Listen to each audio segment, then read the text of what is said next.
One Zambia, One Nation. Thank you so much for joining us on this bulletin of ZANIS News. And to present the news, I am Sarah Miti.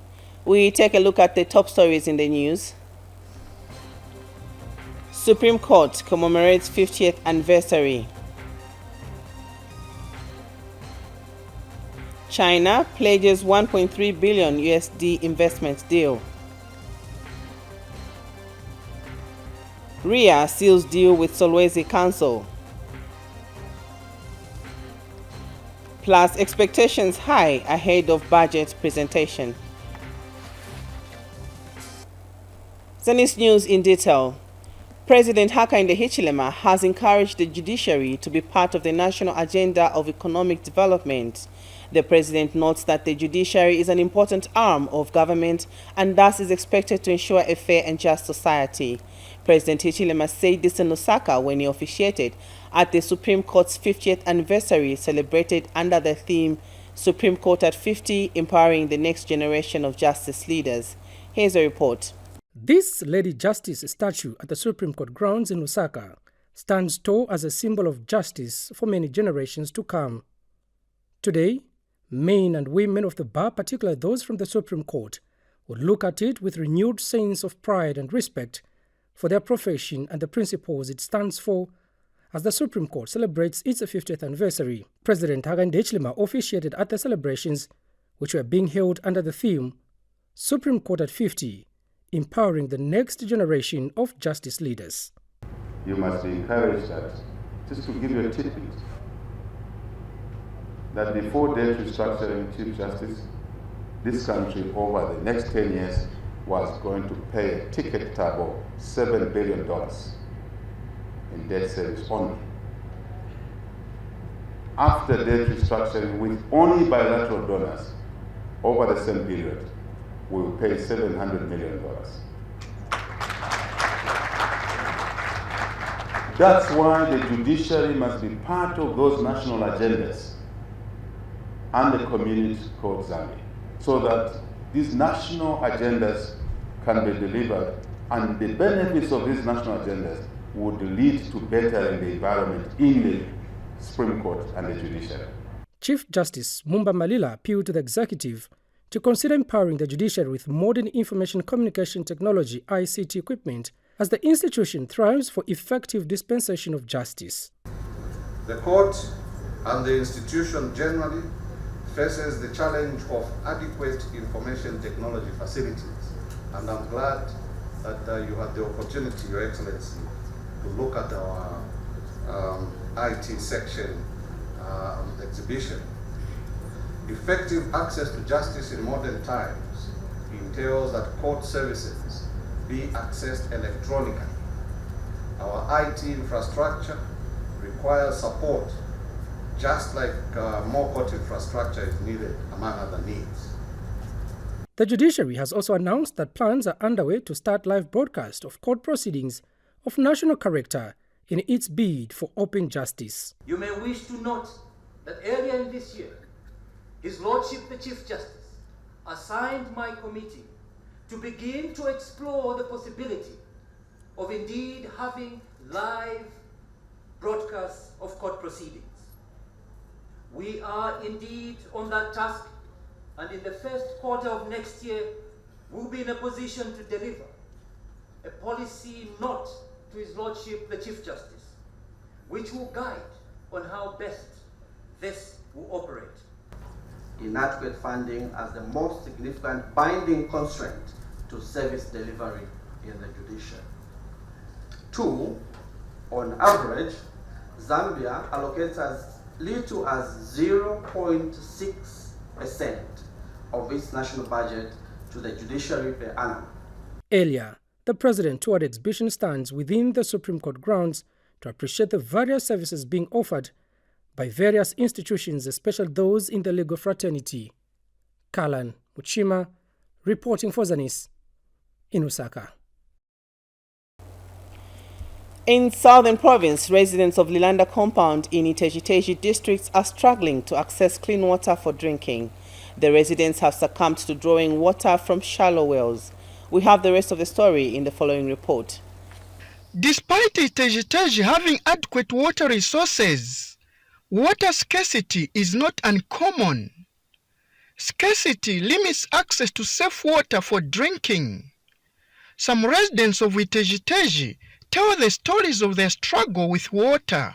Manzi ativuta kuno ku stezi bationeko batiletereko mapampu tizitapako manzi please manzi ali kutulisa bana ya sali bwino awe aya manzi kuyamba kuseni menangu tinkajeshe manzi wakatapa vikopo abisashe pansi sema zanti kumani ya doti maningi bana bali kubrama ya kutulula na kuyuma so balanganepo boma ilanganepo manzi zanti kumani ya doti boma ya nganepo please tione ko manzi niyovuta manzi. However, the local authority in the area have a solution to the problem. A solution to the water problem is coming up through SWASCO. As it is this town, we've had serious water shortages in the district, an entire district. For a very long time, the pumping systems that we have are not adequate to actually pump water throughout the district or the township. Soon SWASCO is coming on board to take over the pumping systems, and with them they are coming with the goodwill of the support from the European Union, who have actually pledged to support the water system in Southern Province through SWASCO. Frederick Mwansa, ZANIS, Iteji. China Non-Ferrous Metal Mining Group Company, CNMC, has pledged to invest $1.3 billion United States dollars in Zambia for the next 5 years. This is for the development of various economic sectors, including mining, technology, and education. CNMC Chairman Xi Jinping disclosed that the company hopes to invest 50% of the investment amount by 2025. Speaking when he called on President Hakainde Hichilema at State House today, Mr. Ping said $400 million will be invested towards Chambeshi copper mines and the reopening of number 28 shaft of Rwansha copper mines, totaling about $600 million. He added that over $200 million will be invested in Sino Metals, among other warehouse projects and school expansion projects.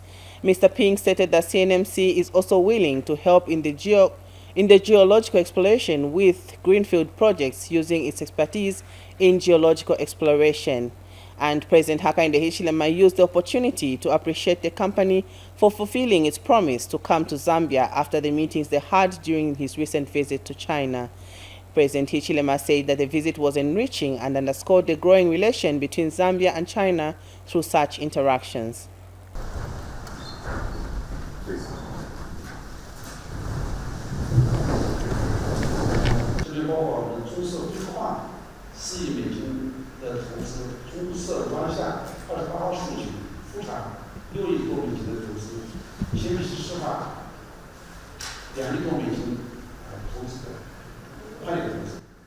Of the new investment that will go to Chambeshi copper mine, which totaled about $400 million new investment, and also the reopening of number 28 shaft in Rwansha copper mine with an investment of about $600 million, and over $200 million goes to Sino Metals and other public warehouses project and school expansion project.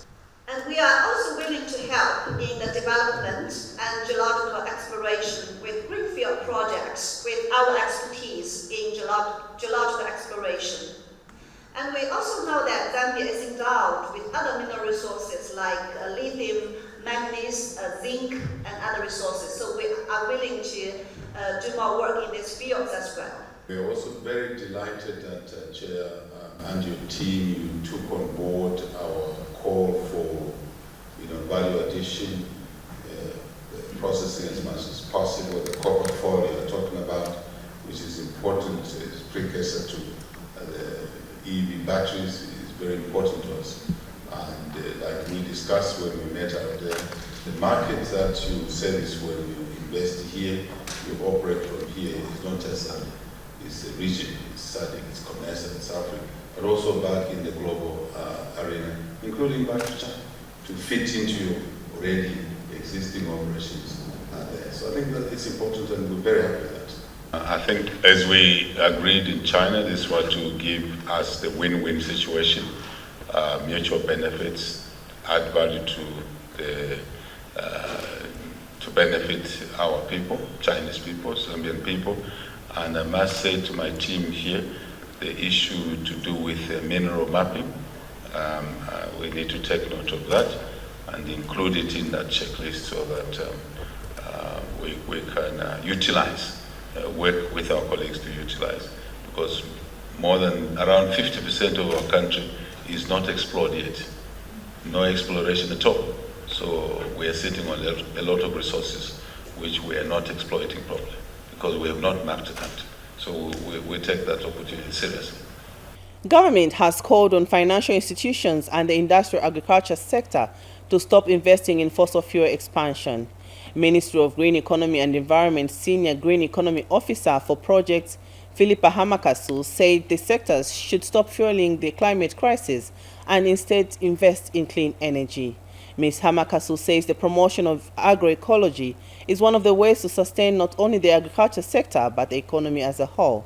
She said the transformation of food systems is needed to address the climate crisis as well as meet the world's food and livelihood needs. Ms. Hamakasu said this when she officially launched the Climate Justice campaign.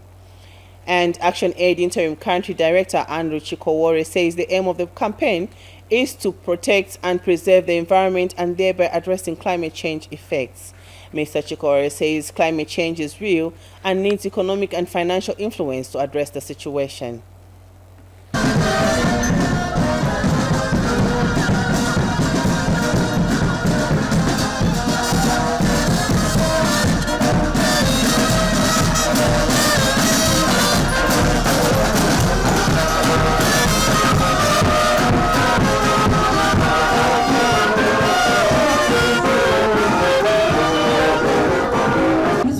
Report published by Action Aid earlier this month on 4th September 2023 during the Africa Climate Summit shows that countries in the global south that are already disproportionately affected by the impacts of the climate crisis are playing host to an increasing number of fossil fuel and industrial agricultural developments such as coal mines, gas wells, oil pipelines, coal-fired power plants, and monoculture plantations blasted with agrochemicals such as fossil fertilizers and pesticides.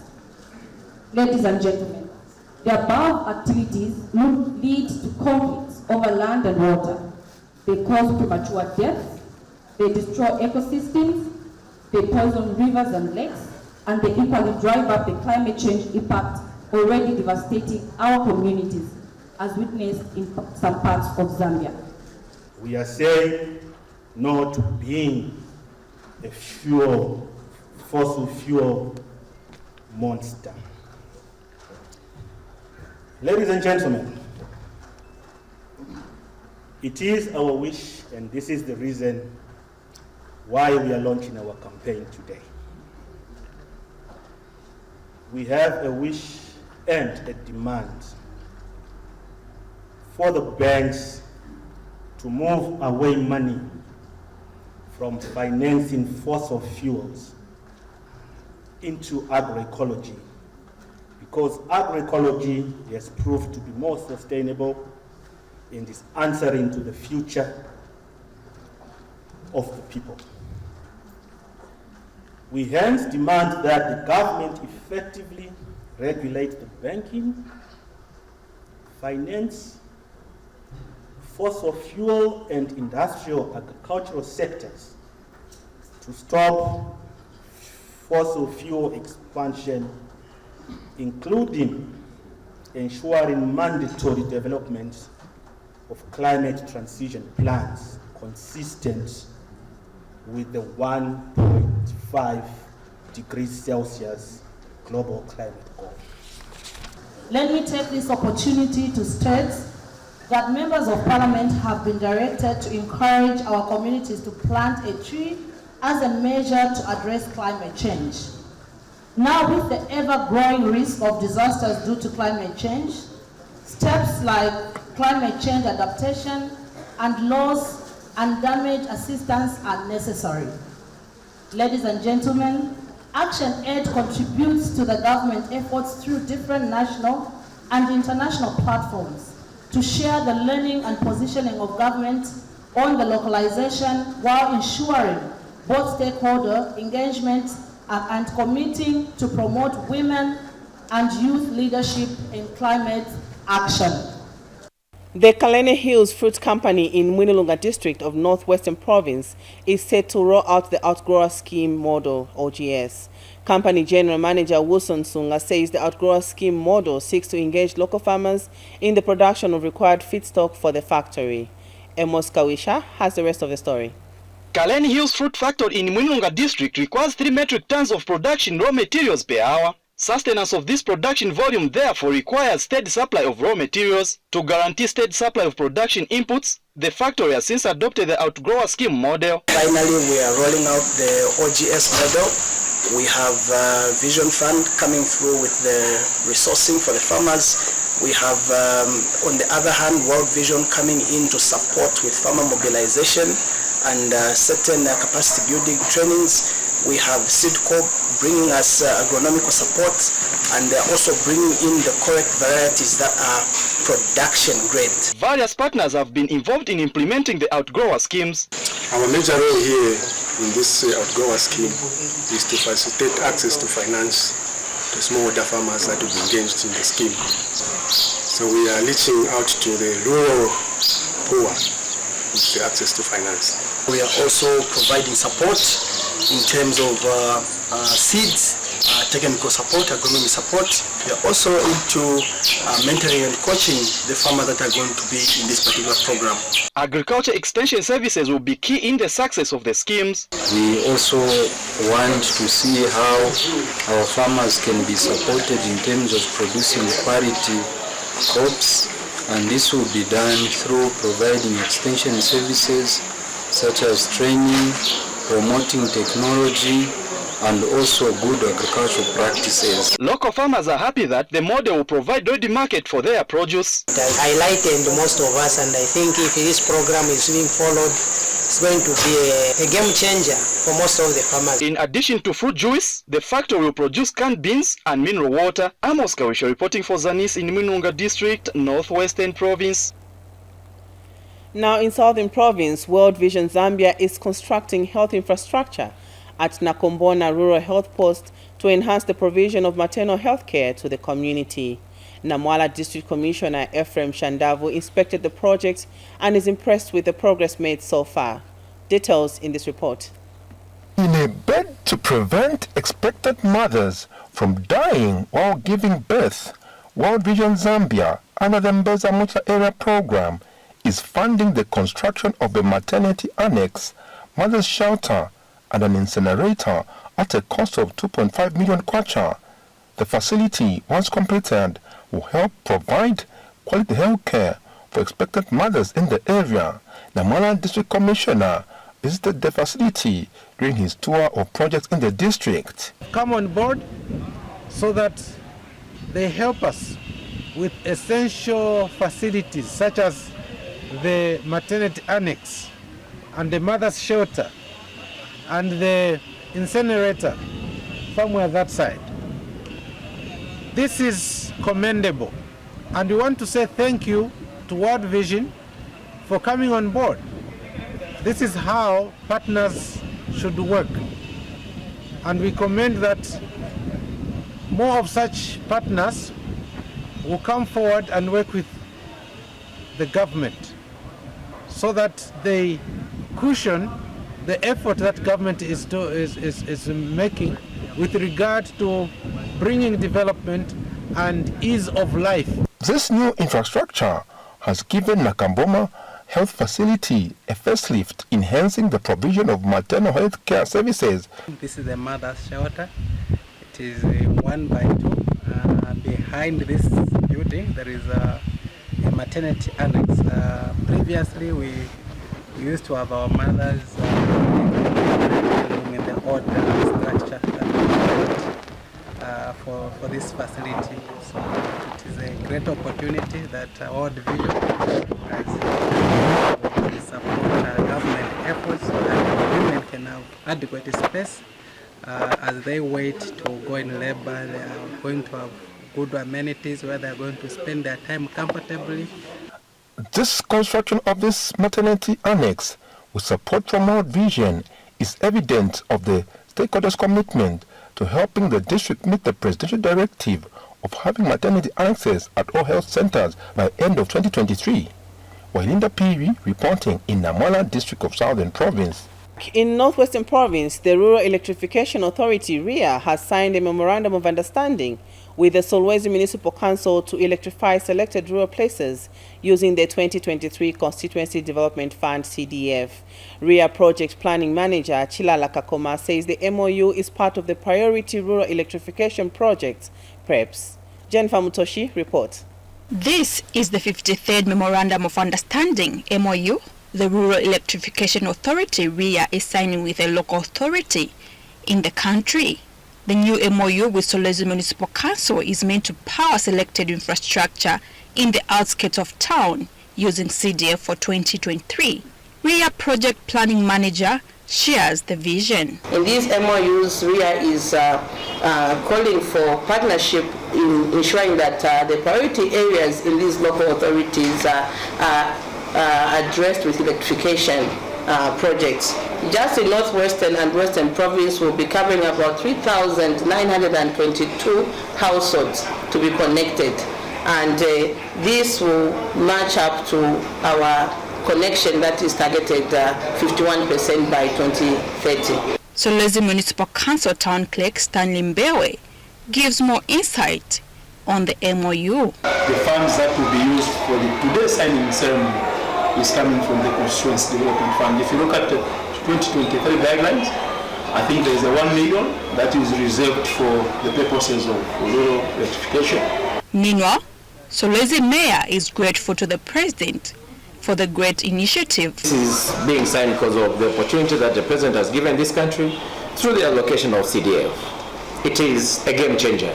It's not something that we need to be doubting as a country. It's a reason why I'm saying that we need to be excited and give maximum support to our Republican President. Reporting for ZANIS News in Solwezi District, Jennifer Mutoshi. ZANIS News continues, and this time we take you to Northern Province, where the vaccination exercise against the human papillomavirus is currently ongoing in the region. And Lunte District Nutrition Technologist Rachel Banda is appealing to parents who have girl children aged between 9 to 14 years to ensure that they receive the vaccine. Sylvia Zulu filed in this report. The human papillomavirus is believed to be one of the most common sexually transmitted infections of genital warts and cervical cancer, resulting into deaths. This week, the Ministry of Health is conducting a countrywide campaign against HPV, targeting girls between the ages of 9 to 14 years old. We are targeting girls aging from 9 years to 14 years old. And the reason is because these children or girls are not yet exposed to the HPV virus. And then for the turnout, we started the campaign yesterday, and we haven't consolidated the district picture because some of the facilities do not have access to network. So I think by today we'll have a district picture when most of the facilities have reported. I would like to encourage our parents out there who have children, the girl children from 9 to 14 years, that they should also take part in this campaign. We are not only vaccinating at facility level, some of our health staff are following up children who do not go to school in different outreaches. So it is better for our children to get vaccinated and help them be prevented from this virus. The department has since started the exercise targeting public institutions like schools and health facilities in Lunte District in order to vaccinate as many children as possible. Some pupils that have been vaccinated had this to say.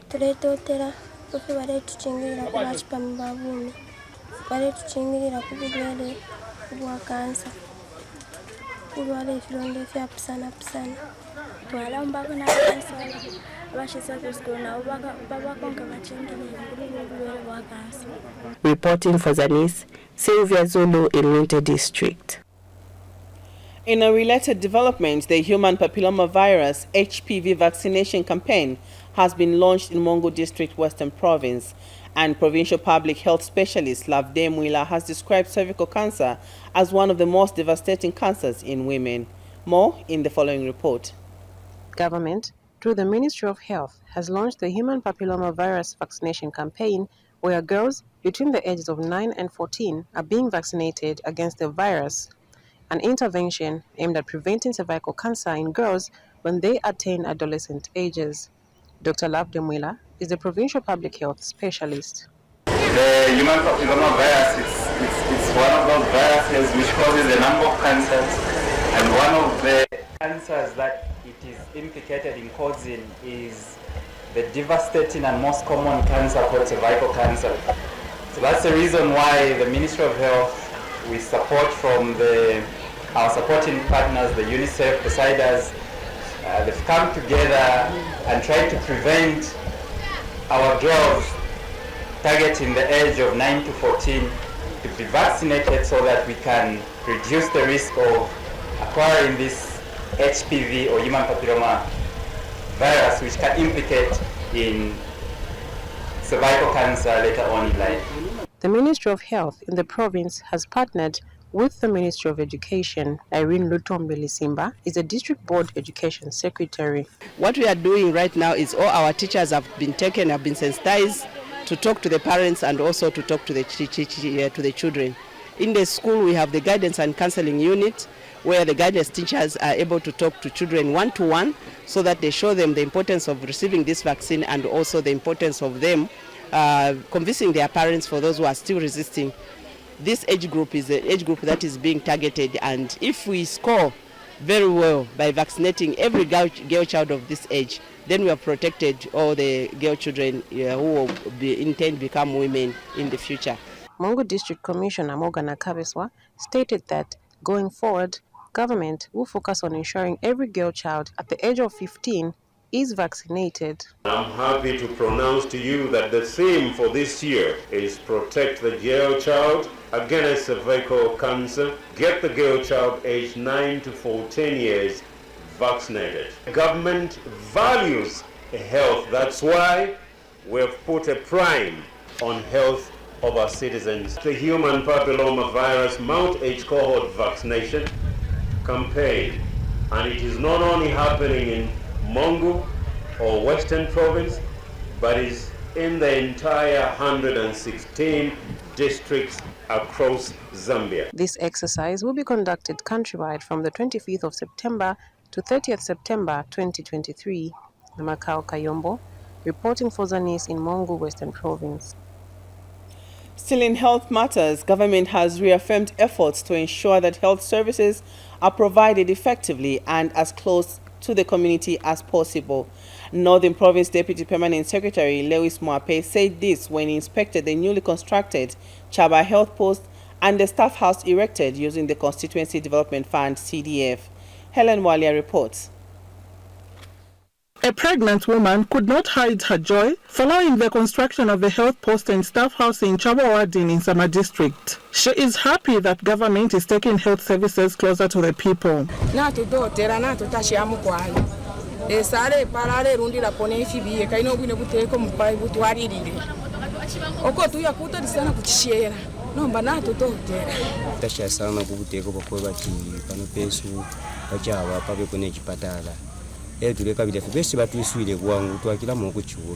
Richard Banda is in Sama District Health Director. We are glad that there is a staff house nearby. So I'm also happy to announce that already we have spared 2 members of staff. Those that were employed in September last year. So there is a nurse and a community health assistant. So we are waiting for the handover to be done, then we are going to shift them. They'll come and operate for them. And Northern Province Deputy Permanent Secretary Lewis Mwape reaffirmed government's commitment to take health services closer to the people. So if we position within 10 kilometers, we have a health center, then it means that we can cater for women those that are serious illness to within reach. You know about this? Yes, delivering health service as close as possible to their households. A borehole has already been drilled to provide clean water.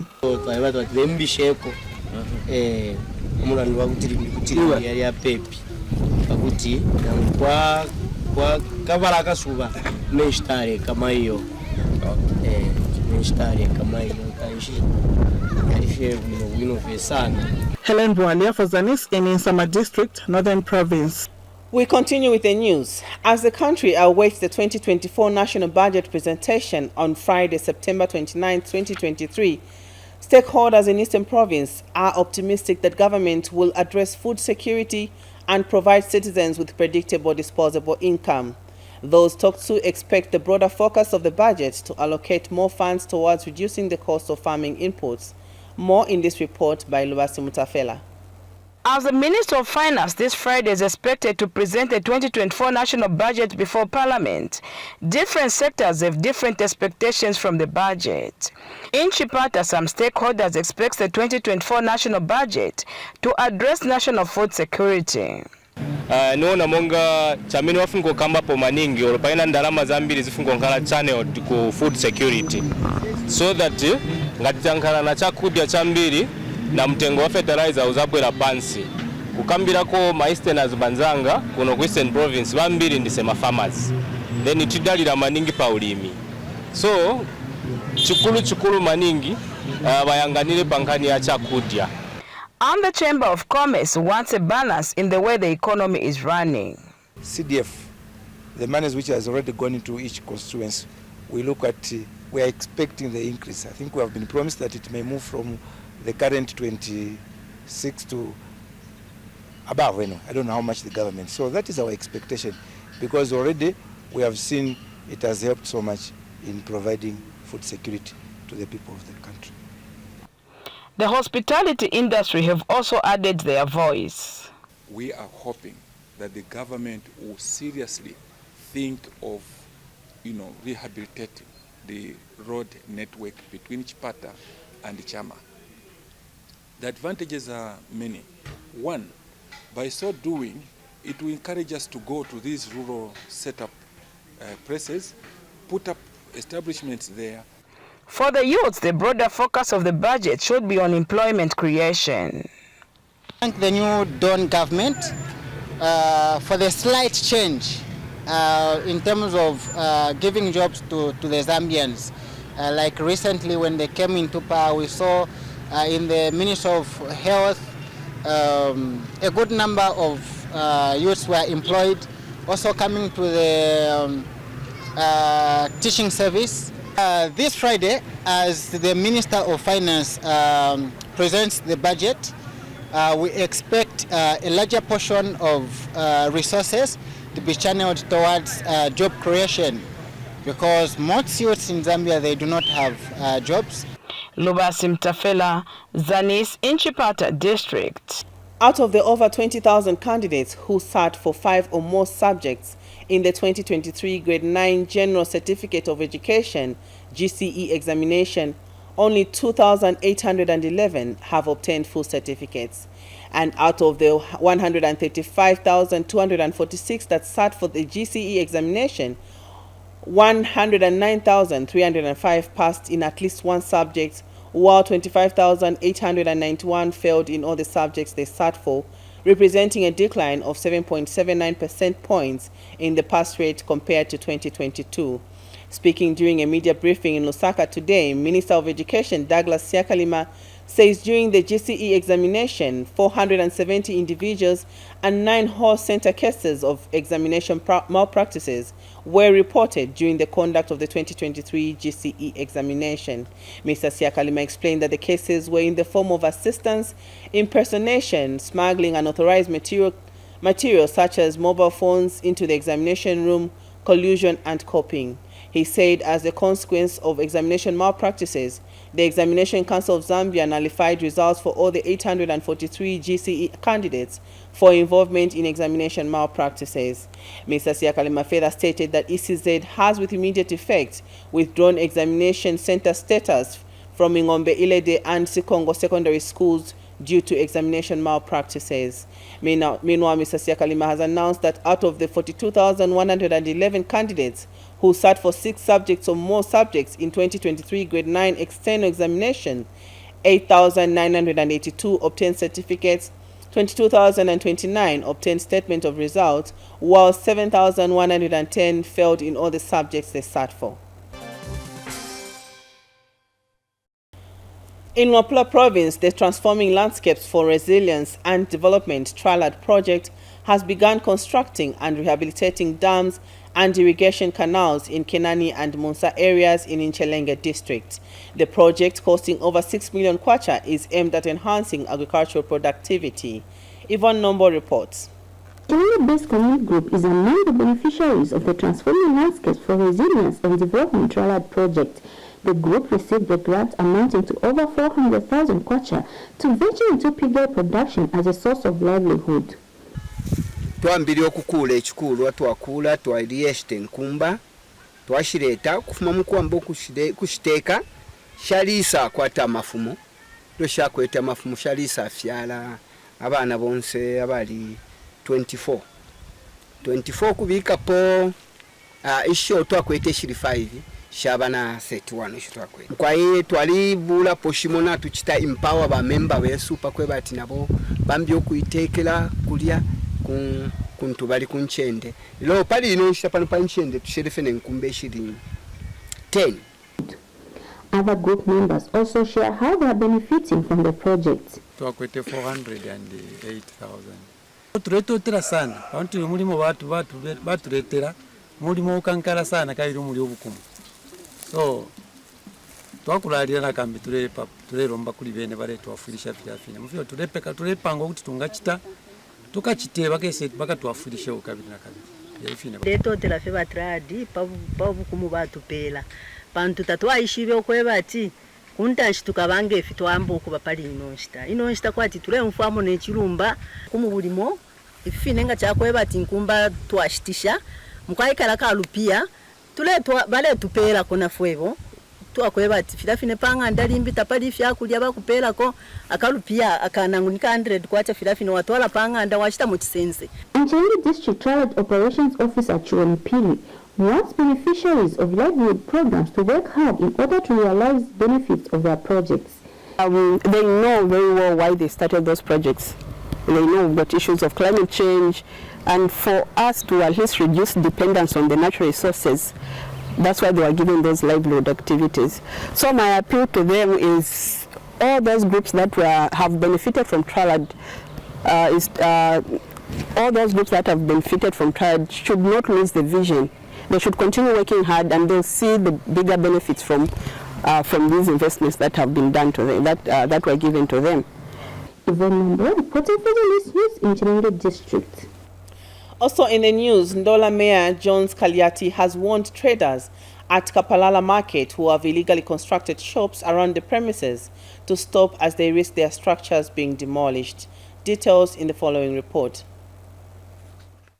Some traders at Kapalala Market in Ndola District on the Copperbelt Province are illegally constructing shops around the premises of the market. This has not settled well with Ndola City Council management and has called on the traders to stop the illegal constructions. All places that have been given by other people other than the council, all places that have been given by cadres will be brought down. And be assured, mark my words, we will bring such things, such constructions down. The traders claim the shops were allegedly sold to them by some cadres. But the Ndola City Council says only the local authority is mandated to allocate land. All those who have given a particular brother of mine money in the name of cadarism, which government has worked so well to stop cadarism. We need to support support our president. We need to support our president in not allowing cadreism. Some traders have also expressed worry that cadres are slowly going back in the markets. Chiriko eko iri cadreism. Abantu efe bale batutunganya kwati nimbwa. Cadreism is still existing because we are witnessing the illegal demarcation of land to people who have money.